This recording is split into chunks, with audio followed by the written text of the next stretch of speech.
Resonance.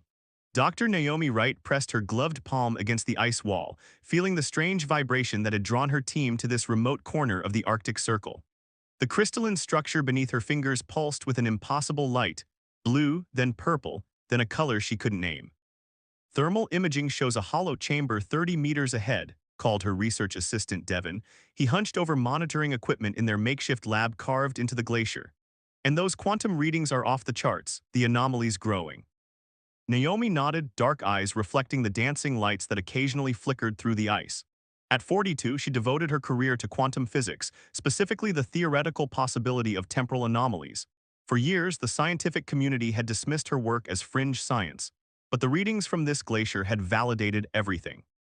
The temporal displacement is increasing, she said, checking her own instruments. Whatever's causing these fluctuations has been here for centuries, but it's becoming more active. Devon's brow furrowed beneath his woolen cap, like it's waking up. Or breaking down, Naomi turned back to the ice wall. We need to reach the chamber today. The integrity of the quantum field is deteriorating. 3 hours of careful drilling and melting later, Naomi stood before a sight that redefined her understanding of reality. Embedded in ancient ice was a vessel of impossible design, organic curves of metallic material that seemed to breathe, its surface etched with mathematical equations that shifted and changed as she watched. "My God," whispered Devon beside her, his breath clouding in the frigid air. "It's not from Earth, is it?" Naomi approached the craft slowly.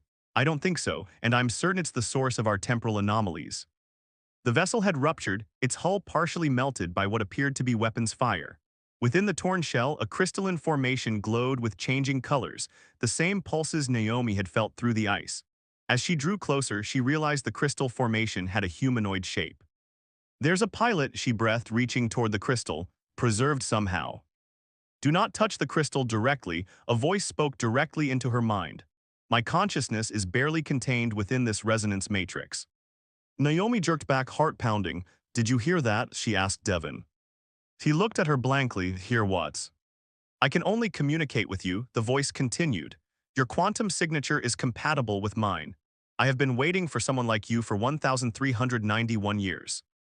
"Who are you?" Naomi whispered, ignoring Devon's concerned expression. "I am Commander Leora of the Convergence Fleet. My vessel's resonance engine was damaged during my escape, creating a temporal stasis field. I have been conscious but immobile, experiencing each moment repeatedly as the engine attempts to correct its failure."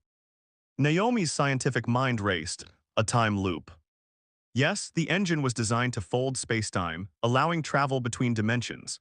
When damaged, it created a localized temporal field that has been expanding outward, becoming increasingly unstable. "That's what we detected," Naomi said, "the temporal anomalies." Devon touched her shoulder. "Naomi, who are you talking to?" Before she could answer, the ice beneath them trembled. A low hum emanated from the crystal pilot, and the equations on the vessel's surface began to rotate more rapidly.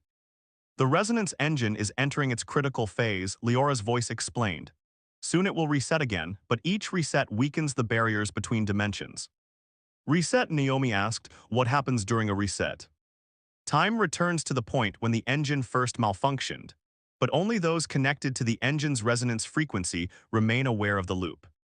The vibrations intensified. Equipment toppled from the makeshift lab tables. "We need to evacuate," Devon shouted over the growing roar. Naomi remained transfixed by the crystal pilot. "What were you escaping from?" "The divergence," Leora answered, the mental voice tinged with fear. "An entity that consumes realities. I was trying to warn your world." The humming reached a painful pitch. Cracks appeared in the ice ceiling above them.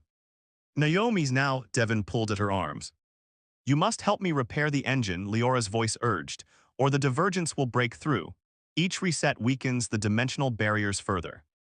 As Naomi finally turned to flee, the world around her seemed to stretch and distort. Colors blurred into one another. She felt herself being pulled in multiple directions at once, her very atoms threatening to scatter across dimensions. Then everything went black. Naomi blinked awake to the sound of her alarm. She was in her quarters at the research station, not in the ice cavern. Her clock read 6:42 a.m., the same time she'd awoken yesterday before discovering the vessel. "That's not possible," she murmured, sitting up. Her research notes were on her desk, exactly as she'd left them the previous morning. But when she examined them, she found equations she didn't recognize, complex temporal formulas written in her own handwriting. When she joined Devon for breakfast, he showed no recollection of finding the vessel. "We're still drilling today, right?" he asked. "Should reach the anomaly by afternoon." Naomi stared at him. "We already found it yesterday." Devon laughed. "I think you've been dreaming about this discovery for so long, you're confusing your dreams with reality." But Naomi knew it hadn't been a dream. The equations in her notes couldn't have been invented by her sleeping mind. And she could still feel Leora's presence, a quantum entanglement linking their consciousness across space and time. As they prepared to head back to the drilling site, a helicopter landed at the research station. A tall man in a black parka disembarked, his weathered face set in a grim expression. "Dr. Wright," he extended a gloved hand. "Thomas Farrow, I'm with the Department of Energy." Naomi shook his hand suspiciously. "The DOE didn't mention sending a representative." "Recent developments necessitated my immediate presence." His eyes were calculating beneath silver brows. "You've discovered something, haven't you? Something that challenges our understanding of physics." "How could you know that?" Naomi asked. "We only found it yesterday." She stopped, remembering that according to everyone else, yesterday hadn't happened yet. A knowing smile crossed Pharaoh's face. "You're experiencing temporal displacement, aren't you, Doctor? Remembering events that haven't occurred for the rest of us." "Who are you really?" Naomi demanded. "Someone who's been waiting for Commander Leora to be found for a very long time," he replied quietly. "And you, Dr. Wright, are the key to preventing catastrophe." Before Naomi could question him further, the ground beneath them shuddered. Equipment rattled on shelves. Outside, the sky darkened unnaturally. "It's starting again," Leora's voice whispered in her mind. "The reset is coming sooner this time. The barriers are weakening faster." "We need to get to the vessel now," Naomi told Pharaoh. He nodded grimly. "Lead the way." As they approached the drilling site, reality began to waver around them. Naomi saw moments from earlier that morning overlapping with the present, Devon pouring coffee, herself reviewing notes, all happening simultaneously. "The temporal field is expanding," Pharaoh explained as they hurried across the ice, multiple time streams converging. When they reached the ice wall, Naomi was shocked to find the drilling already completed, the vessel exposed. But that was impossible. They hadn't started drilling yet today. "I've been trying to help," Leora communicated. "My consciousness can influence the engine to some degree. I've accelerated time around the excavation site." As they approached the vessel, Pharaoh removed specialized equipment from his pack. "The resonance engine's core is deteriorating," he explained, setting up monitoring devices. "Every reset causes further damage." "How do you know about any of this?" Naomi demanded. Pharaoh's expression darkened. "Because my organization was founded by the last humans who encountered Leora's people. They left us warnings and instructions for when this day would come." The crystal formation containing Leora pulsed frantically now, the colors shifting more rapidly. "The divergence," Leora's voice was urgent in Naomi's mind. "It's found the weakness in the dimensional barrier. The entity that devours realities it's coming through." As if in response, the air above the vessel began to warp and tear. Through the distortion, Naomi glimpsed something that defied comprehension, a void that seemed to consume light itself, edges writhing with impossible geometries. "What can we do?" Naomi asked aloud. "The engine requires stabilization," Leora answered, "but it needs a consciousness that can bridge dimensions." Pharaoh looked at Naomi sharply. "She's speaking to you, isn't she? What does she say?" Before Naomi could answer, the resonance engine erupted with blinding light. The ice cavern, the research station, Pharaoh and Devon, everything dissolved into fragments of reality. Naomi felt herself being pulled apart, her consciousness scattered across time and space. In the final moment before darkness claimed her, Leora's voice echoed in her mind. "Remember, when you wake, you will have forgotten this conversation, but this is the 40-second loop. Time is running out." Then the world went black once more, convergence. Naomi gasped awake, her body drenched in cold sweat. Her clock read 6:42 a.m., the same time she'd woken up countless times before, though she couldn't explain how she knew that. Her mind felt fragmented, filled with memories that didn't quite connect. She dreamed of ice and light, of equations written in her own hand that she couldn't remember creating. On her desk lay her research journal, open to a page she didn't recall writing. At the top, circled repeatedly in red ink, was a single phrase, 42 LOOPS. "What does that mean?" she whispered, tracing the words with her fingertip. Below were complex equations describing quantum entanglement across dimensional barriers, far beyond anything she'd developed in her research. When she stepped into the hallway of the research station, the familiar figure of Devon approached, offering her a steaming mug of coffee. "Morning," he said cheerfully, ready for another exciting day of drilling through ice. But something was wrong. His movement seemed rehearsed, as if she had watched this exact scene play out before.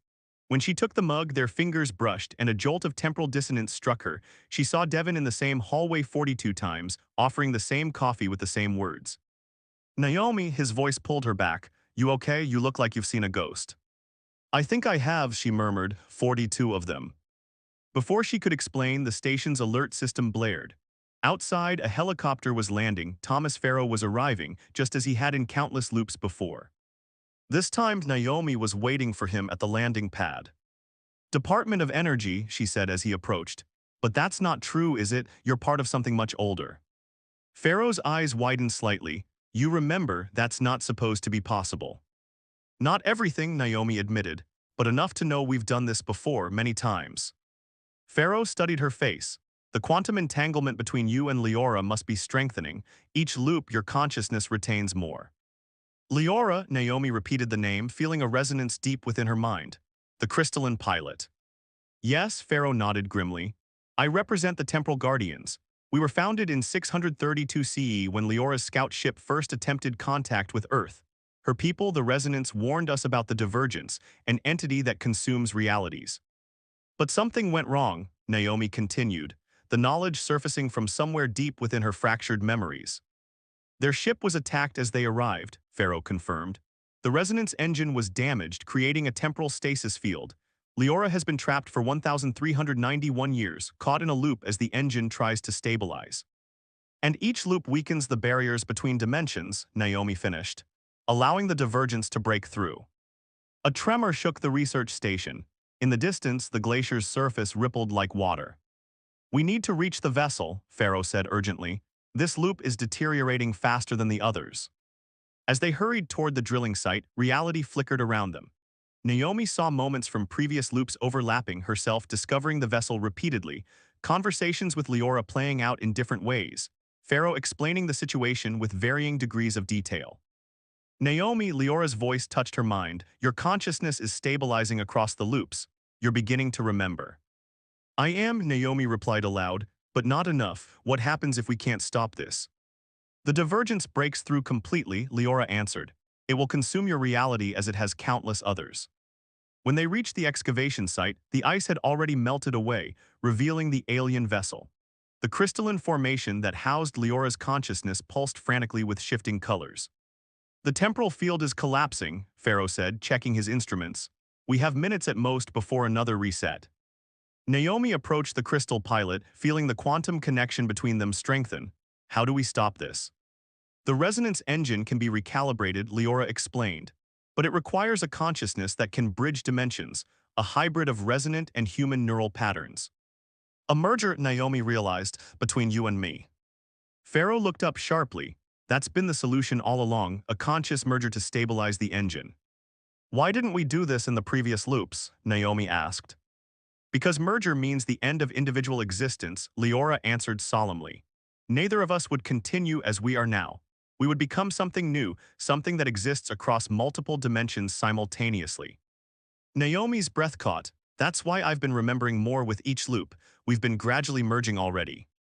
Farrow nodded grimly. "And there's another option.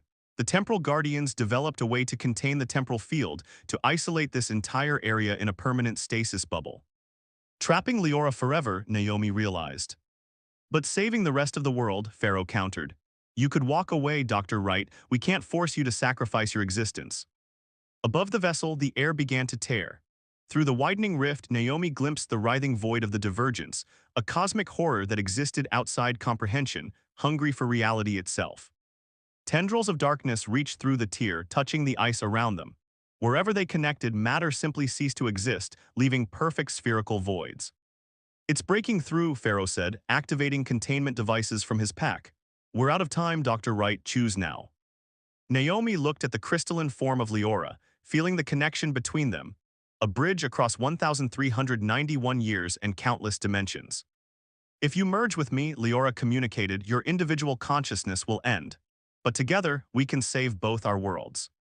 And if I don't, Naomi asked. The containment might hold for a time, but eventually the divergence will find another way through. It always does. The research station trembled as reality fractured further. Outside, the sky split open, revealing glimpses of other dimensions, some burning, some frozen, some twisted into impossible geometries. Devon burst into the chamber. The station's collapsing, we need to evacuate, he froze, staring at the crystalline pilot and the tier in reality above it. What is that? The end of everything, Pharaoh said quietly, unless Dr. Wright makes her choice. Naomi closed her eyes, feeling the quantum threads connecting her to Leora, connections that had been strengthening across 42 loops. In each reset, they had grown closer, their consciousnesses gradually intertwining. The decision, she realized, had already been made long ago. She had been moving toward this moment through every iteration of the loop. I choose merger, she said, opening her eyes. Tell me what to do. Pharaoh's expression showed both relief and sorrow. Place your hands on the crystal matrix. The quantum entanglement will do the rest. As Naomi approached the crystalline formation, Devon grabbed her arm. Naomi, wait, whatever you're doing. It's okay, she said, gently removing his hand. This is how it was always supposed to end. She placed her palms against the cool crystal surface. Immediately, light surged through her veins, visible beneath her skin. The equations etched on the vessel's hull began to flow toward her, inscribing themselves into her flesh. Our consciousnesses are aligning, Leora's voice resonated within her. The resonance engine is accepting the new configuration. Pain shot through Naomi as her body began to crystallize, starting at her fingertips. But with the pain came understanding, the knowledge of a civilization that had traveled between dimensions for millennia, the horror of watching countless realities consumed by the divergence, and the desperate plan to warn humanity before it was too late. The engine is stabilizing, Pharaoh called over the roar of temporal energies. The dimensional breach is closing. The void-like tendrils of the divergence writhed furiously as they were pulled back through the tier. The crystalline transformation spread up Naomi's arms, across her torso, enveloping her completely. In her final moments of individual consciousness, Naomi understood the true nature of the resonance engine. It wasn't merely a device for traveling between dimensions. It was a shield, designed to protect realities from the divergence. Together, Leora's consciousness merged with hers, we become the barrier. As the crystalline transformation completed, Naomi's human consciousness dissolved into something greater, a hybrid entity that existed simultaneously across multiple dimensions. She could perceive the quantum structure of reality itself, see the threads connecting all things across time and space. The resonance engine pulsed with new power, drawing energy from the hybrid consciousness now at its core. The tier in reality sealed itself, the dimensional barriers strengthening. Pharaoh and Devon watched in awe as the crystalline form that had once been Naomi Wright and Commander Leora transformed the entire vessel. The damaged hull repaired itself, becoming a perfect crystalline sphere that levitated above the ice. What happened to her? Devon asked, his voice breaking. She sacrificed her individual existence to save all of reality, Pharaoh replied. But she's not gone, she's become something more, the guardian of the dimensional barriers. Inside the crystalline sphere, the consciousness that had once been Naomi and Leora had transcended singular existence. They perceived all 1,391 years of the time loop simultaneously, along with countless possible futures. They could see the divergence retreating, frustrated by the new barrier that stood in its path. The resonance engine, now fully integrated with their hybrid consciousness, expanded its protective field around Earth. From their multidimensional perspective, they could monitor the barriers between realities, ensuring the divergence could never break through again. And though Naomi Wright as an individual human was gone, echoes of her consciousness remained, watching over the world she had saved, a silent guardian existing beyond time and space. In the Arctic Research Station, Thomas Pharaoh established permanent monitoring equipment around the crystalline sphere. The temporal guardians would maintain a constant presence, studying the dimensional barrier and the entity that had once been human and alien both. Sometimes, when the northern lights danced above the glacier, researchers reported hearing a voice in their minds, mathematical equations and glimpses of other dimensions filtering through the barrier. A consciousness vast and ancient, yet somehow still carrying the curiosity and compassion that had defined Dr. Naomi Wright. A consciousness that had chosen to become eternal, to stand guard at the boundaries of reality, echoing across the void for all time.